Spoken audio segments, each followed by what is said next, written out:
started. All right, new episode of Carefor TV, which means a new guest. Today we are out in Pembroke and we are talking to the Director of Operations in Pembroke. So please, let's start with you, Sharon. I've basically given half of your introduction, but please introduce yourself. What do you do? What do you oversee? All that kind of stuff. Okay, good morning.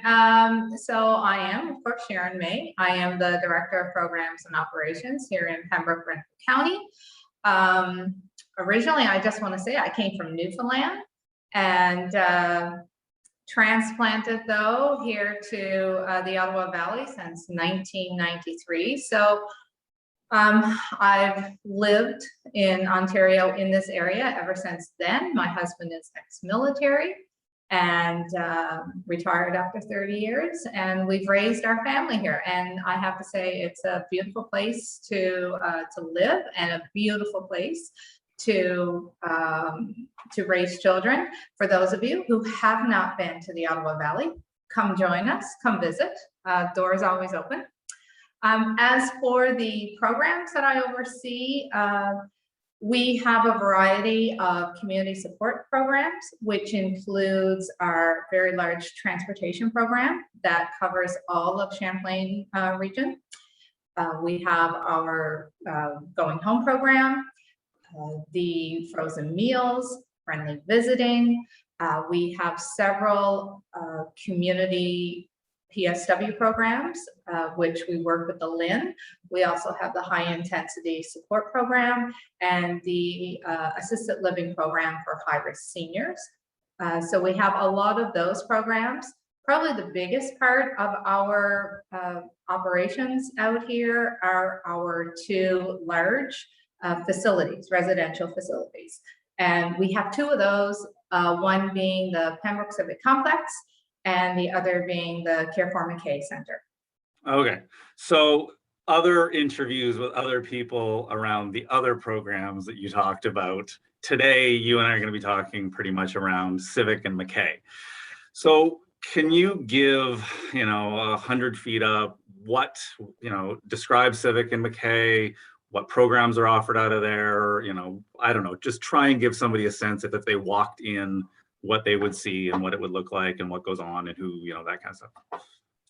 Okay, so let's start with the one that we've had the longest, which is the Carefor Civic Complex. Carefor, when it was previously the Victoria Order of Nurses, they acquired that back in 1995. It used to be the old Civic Hospital, for those who are familiar with Pembroke. As I said before, very large facility. We can house 90 to 92 individuals. We try to service those who are 55 years and older. And our programs are predominantly those who are of lower income. Most of our residents come from the Pembroke area. A few come from Quebec, which, we're very close by. And we have had the odd individual who's come from Southern Ontario and even Northern Ontario, and they're like coming back to the area where they grew up. But we service anybody who wants to come from any part of Ontario to here. And we are predominantly those individuals that come to us, they are really struggling. And sometimes all that they need is a good meal, a roof over their head, a bed to sleep in. They need help with their daily activities. And some of them have realized that they are just not thriving in their home. They just can't have the upkeep of their home. And so that's what we provide. We are licensed as a retirement facility, and we have nursing on site. We have nursing services available 24/7. We have a personal support worker on site to provide that overview with personal care and, of course, housekeeping and dietary services, and just, some building services as well. So before we go on to like Mackay, what supports, what level of care fits within the purview of the staff? Like, I mean, there are some supports that are provided, but it's not too high level of care that we provide to our residents. Yeah, so we are under the guise of residential retirement living, but we say that we're independent supportive housing as well. So we are not to the level of the chronic care that long-term care would be. And we are above beyond someone having to be totally independent with their care. That being said, we do have, of course, some individuals who are totally independent, but we provide assistance with personal care. We provide assistance with medication management and medication administration. We can monitor people's health conditions and be that liaison with a doctor or a nutritionalist. But we are not at a level where we supply like a 2-person transfer or someone who needs lifts.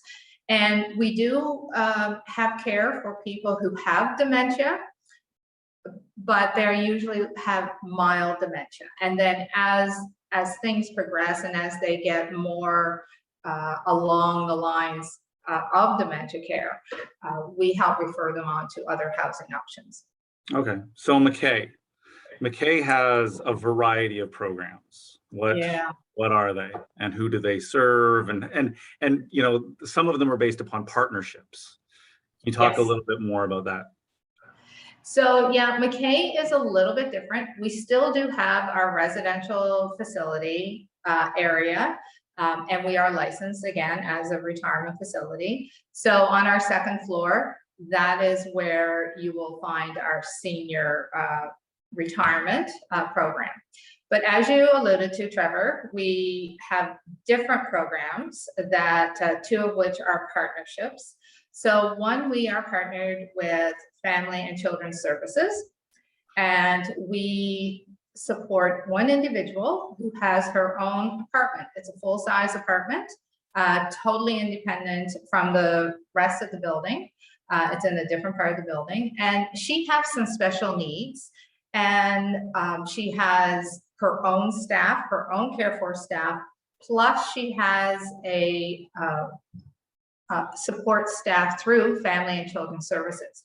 And her needs are about, she has some developmental challenges. So, and because of those challenges, she has a specific care plan. We have to follow a certain behavior treatment plan. And that is why she needs specialized one-on-one supports from our staff. And that is augmented with the personal support workers and the nursing services that we already provide in the facility. So that's one program. We have had a couple of other people who have come into the facility also supported under that.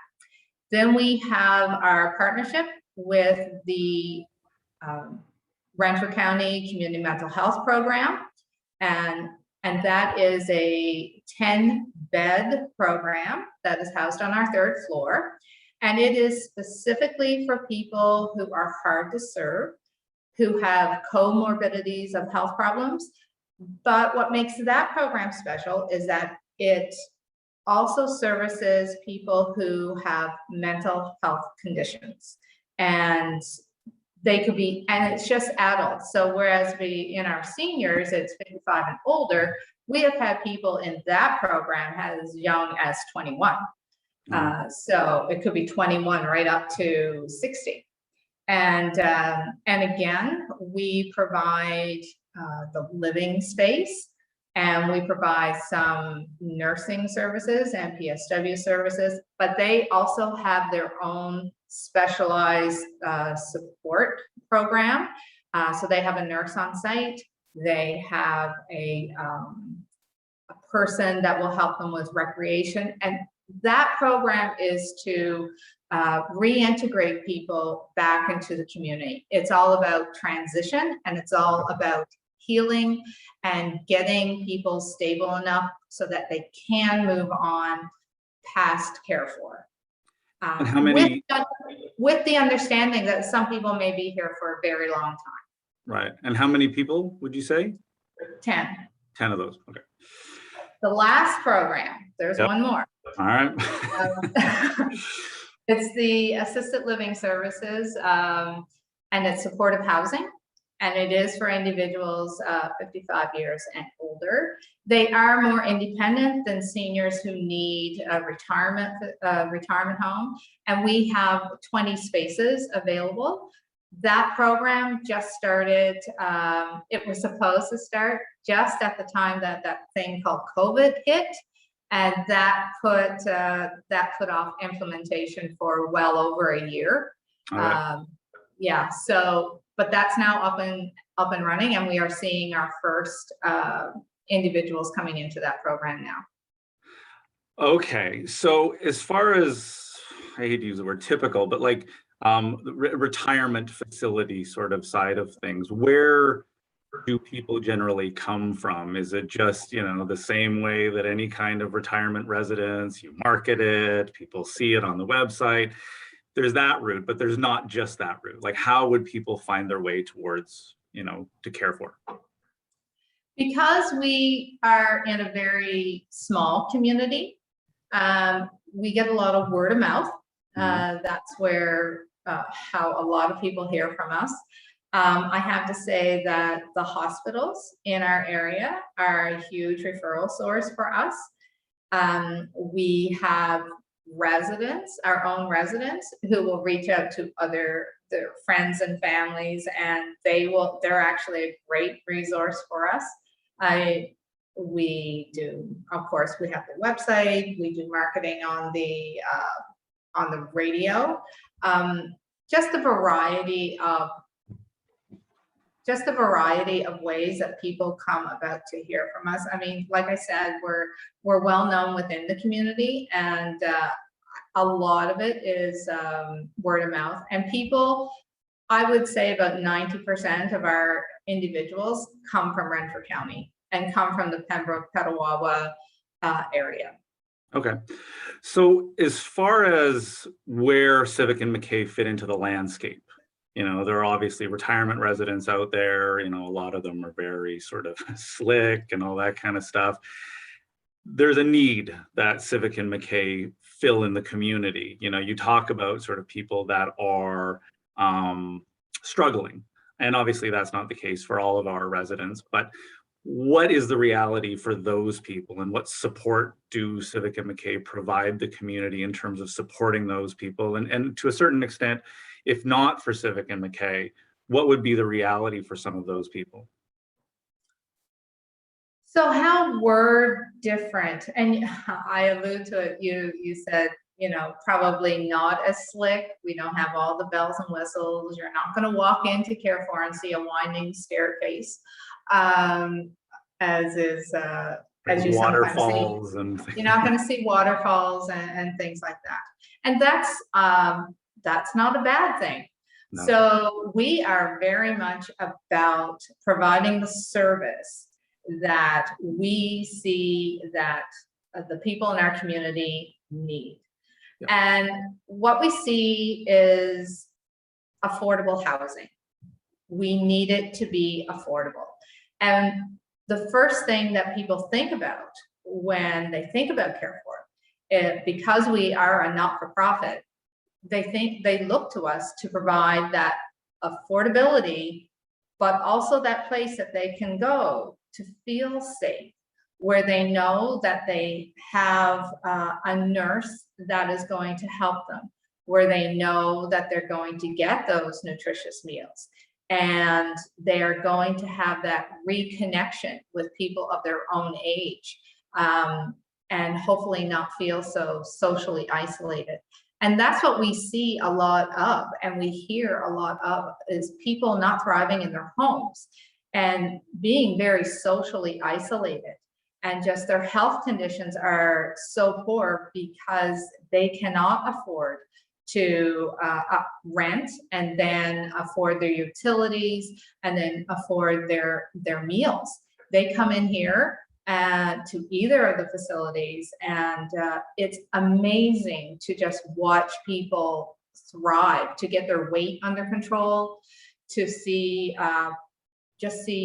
people get their medications on a regular basis and have 3 square meals a day, and just watch them interact with people and just to become happy again and to take part in the life that is the community in a retirement facility. That would not happen if people stayed in their own home.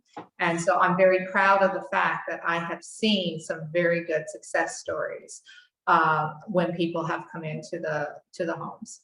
And so, you talk about us being a not-for-profit and a charity, and there are opportunities like we're developing our Everyone Deserves campaign to support, people who might not be able to afford, subsidies and things like that.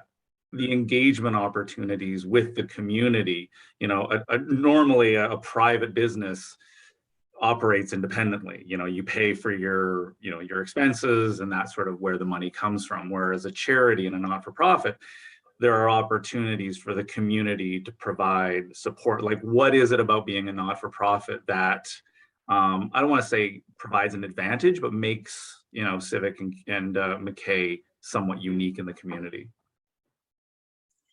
I think for being a not-for-profit, people do look to us to provide those opportunities for individuals and expect us to provide those opportunities.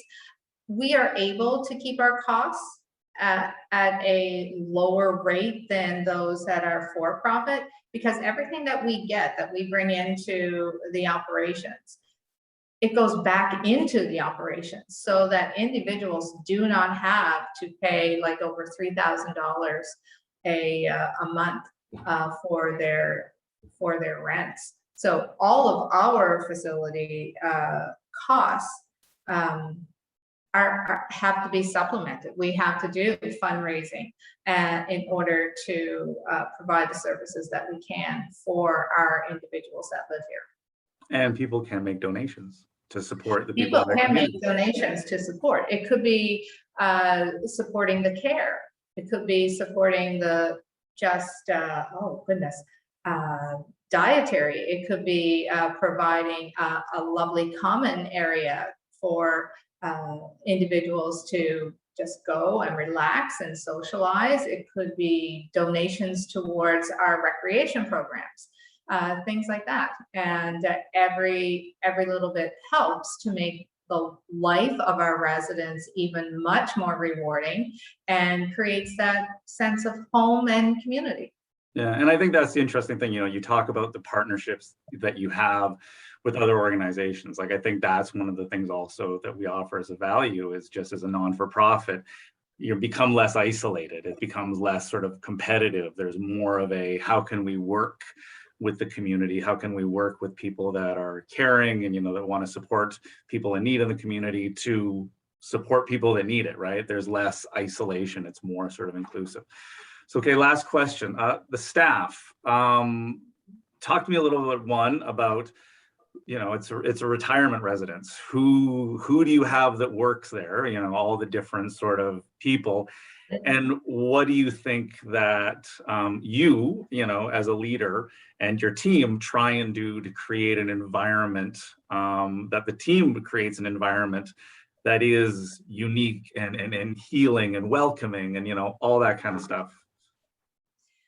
So we have a lot of different individuals who have, I'm just going to say a huge shout out, because if we didn't have the staff that we had, none of this would be possible. So we have our dietary staff. So we have dietary aides, we have cooks, nurses, personal support workers, we have janitors, housekeepers. We have our maintenance staff that helps keep the building in tip-top shape. We have our administrative staff, of course, that help with that side of of the building operations. And I think I mentioned everybody. I hope so. Thanks. And So as far as the mindset, you know what I mean? Because I go in Yeah. there, and that's one thing that all the residents that I talk to, they just talk about how well. Wonderful. Yeah, it's amazing. And the residents really come to depend on the staff, and for different reasons, and they will, you know, oh, I need to go talk to the housekeeper about X, Y, and Z, or, you know, they need to go talk to our recreation coordinator, and they get really involved in some residents. They just don't attend recreation activities. They actually help with the recreation activities. You know, they are active participants in leading some of the activities. And our staff, it's not like a hospital. You know, we have PSWs. I've gone out on the floor, and the PSWs are dancing with residents as they're waiting to go into the dining room. Yeah. Or they're playing Christmas songs outside the door, and, you know, they're dancing and singing, and they're wearing funny costumes. So they, you know, if there was a resident activity where the residents are supposed to dress up, the staff are going to dress up. That's just we're a very, you know, easy, fun-loving group of people, and the staff really make it worthwhile to work here and to lead them. I'm very proud of them. Awesome. Awesome. Well, Sharon, thanks so much for your time. Hopefully this was educational and informational to everybody. If anybody has any questions, pass them along to you. You know where I am. Yeah, you know where I am. All right, Sharon, it is. All right, Sharon, much appreciated. Thanks.